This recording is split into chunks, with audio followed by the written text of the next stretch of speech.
In 1964, the Shangri-Las had a hit song called Leader of the Pack.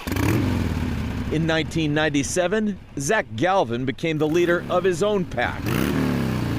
The vice principal at Natick High School wasn't part of a motorcycle group, but rather a group of walkers who were helping fight cancer. It's been 27 years of my survival. Back then, Zach was also in his first year as a teacher at Natick High. Diagnosed with stage 4 cancer, he battled 6 months of chemo and 5 weeks of radiation therapy, all the while only missing 2 days of school. But that's not all. In the process of that fight, realized that I needed to figure out a way to pay back what they were doing for me. In the fall of his recovery, Zach started his pack to take on the Boston Marathon route and raise money for the Jimmy Fund. That first year, a modest $2,200 was raised. Not satisfied, Mr. Galvin set the goal of raising a total of $1 million. I have people on the team I've never known, but they are on the team because they felt they wanted to be part of that. Being part of that pack, Team Zach is now just $86,000 shy from reaching $1 million. It's a goal they hope to cross at this year's finish line in October.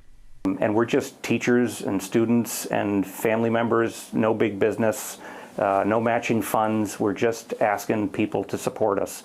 Meanwhile, back at his custom-made bike, the best reaction is always, "Oh, look what you did with the Jimmy Fund. That's really cool." The leader of this pack knows it's not just about his own cancer journey, but rather it's being part of a greater purpose to help fight against it.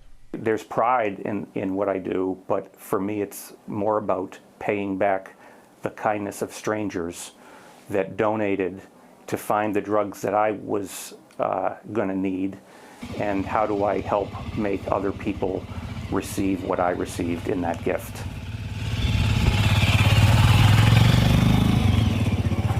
On a side note, because of the treatments that Zach received to fight the tumor that was next to his heart 26 years ago, it was in 2016, while on a Jimmy Fund walk, he noticed that he wasn't feeling well.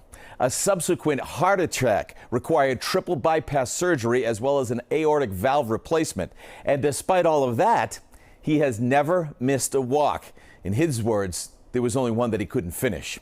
If you'd like to join Zach's pack, perhaps make a donation to help his team reach that $1 million mark, we have a link for it on our website, WCVB.com. I'm Doug Meehan, WCVB News Center 5.